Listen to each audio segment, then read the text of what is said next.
Hello everyone, my name is Rob, welcome to Kinetic Rugby League, and in this video I'm going to be giving you my round 1 team of the week from this Rugby League World Cup. So let's get started. So before I go through the team, just going to quickly explain how I'm going to do this. Now I'm going to make it slightly more difficult on myself, rather than just picking a straight up 13-man squad based on the best players from round 1, which I certainly could do. I'm going to do it slightly differently, challenge myself and be a little bit more creative, and hopefully there could be some conversation on how you guys would maybe change things and look at things differently. But the target is I have to give you the 13-man squad plus the 4-man bench with at least one player from every nation.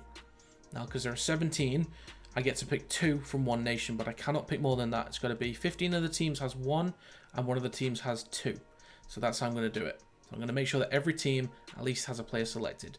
So I'm going to try and pick players positionally in the 13-man squad, and then the bench will essentially be full of honourable mentions from most likely losing teams. So let's get started with the team.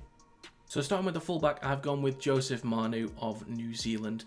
I don't think New Zealand had too many standout players.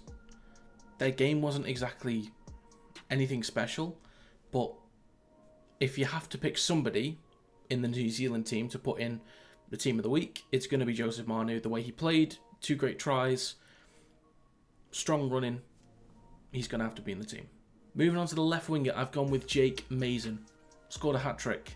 There's certainly other options in here. I was definitely thinking about Josh Adokar. There's certainly an option, but a hat-trick from Mason, I've got to fit in Australian somewhere else. So yeah, you can't deny a team of the week, a hat-trick. You just can't deny it.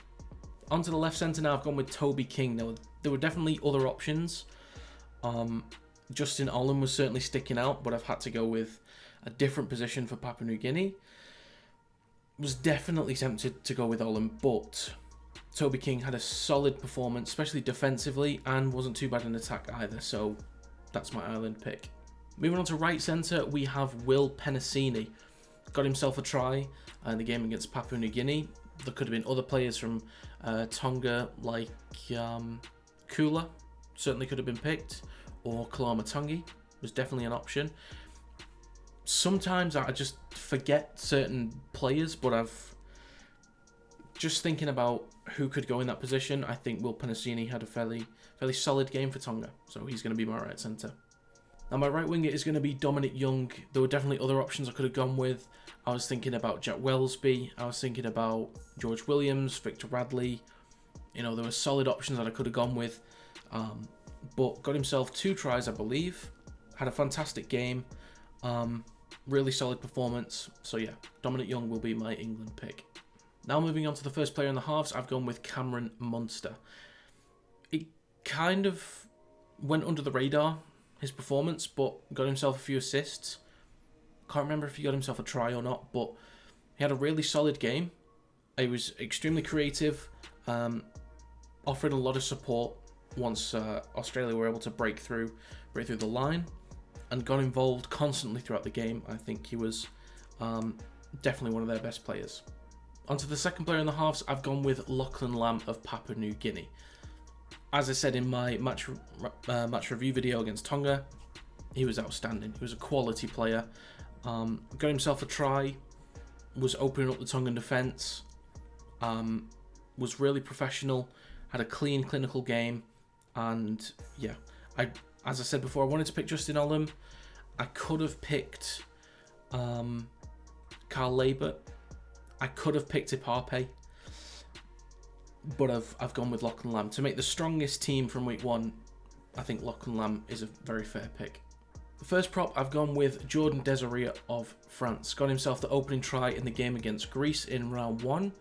Strong running. I mentioned in my match review video in the France game that the forwards dominated. He's certainly instrumental to that. And yeah, getting himself a try as well. Worked his way into my team of the week. Now onto the hooker. I've gone with my second pick from a single team, and that is Harry Grant from Australia. I mentioned in my match review as well that Australia was sort of lacking, but when Harry Grant came into the game, he kind of changed things a little bit. So Cameron Munster was setting a solid tone throughout the game.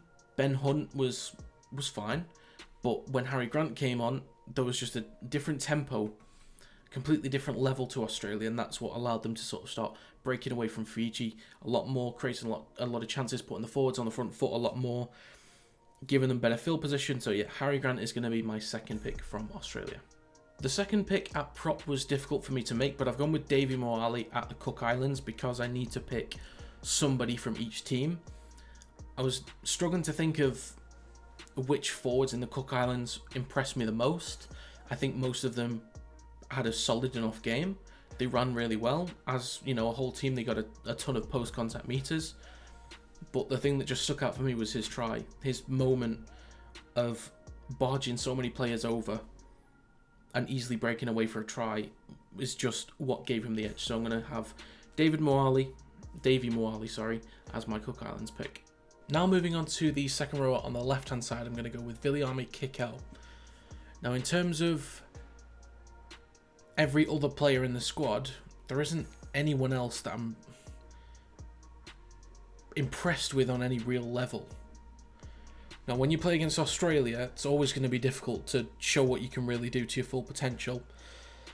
But I'm going to need someone to fill that void, and it's going to have to be Viliami Kikau. I think his game was fine. It really wasn't anything special. I think he did try to play in his usual way, did try to create things, had some strong runs, tackled well, but it wasn't Fiji's day. And yeah, I think Brandon Waken probably stood out the most for me on Fiji, but am I going to put him ahead of Lachlan Lamb or even George Williams? Definitely not.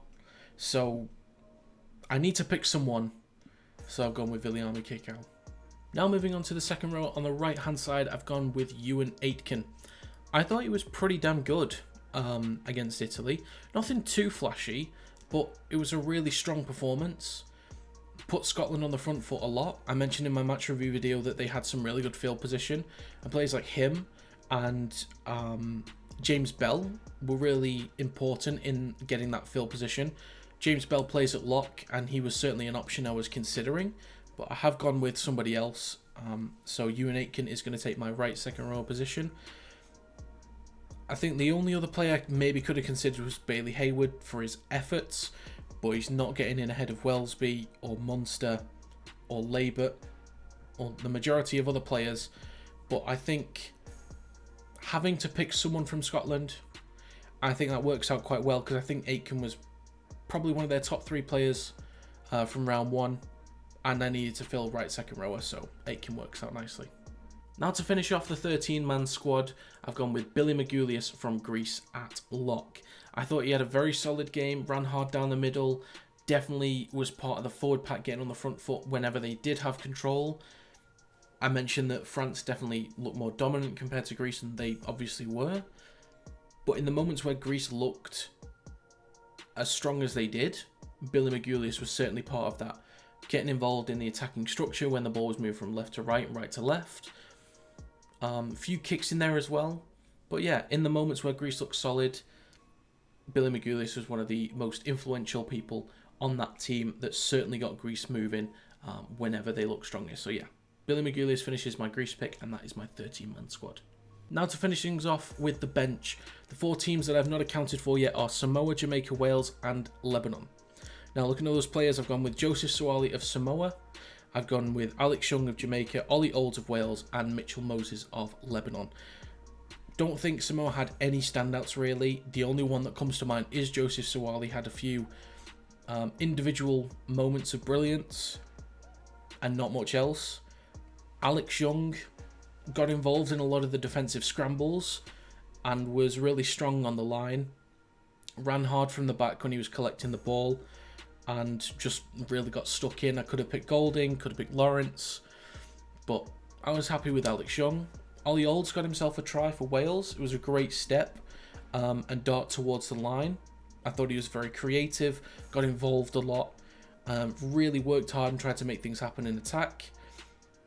And Mitchell Moses just was the best player. He was the same as Ollie Olds, but for Lebanon. and he was constantly had the ball in his hands, running at the line, being as dangerous as possible, his usual self, good kicking game, as you'd expect, but wasn't good enough to get ahead of maybe George Williams, Lachlan Lamb, maybe a few others here and there, but still a strong enough performance. So it's not a bad bench, really. It's just, I don't think they were quite good enough to fit in anywhere else, or anyone else on those teams were quite good enough to fit into the 13-man squad. So that's going to be it for this video. If you have your own team of the week, leave them in the comments down below. If you want to copy this kind of concept and pick out your own combinations of players from, one from each team, you can also give that a go and let me know what you would have picked in the comments. If you enjoyed this video, feel free to leave a like and subscribe to the channel to stay up to date with new content. You can also follow the social media accounts in the description down below. Thank you very much for watching. I'll see you next time.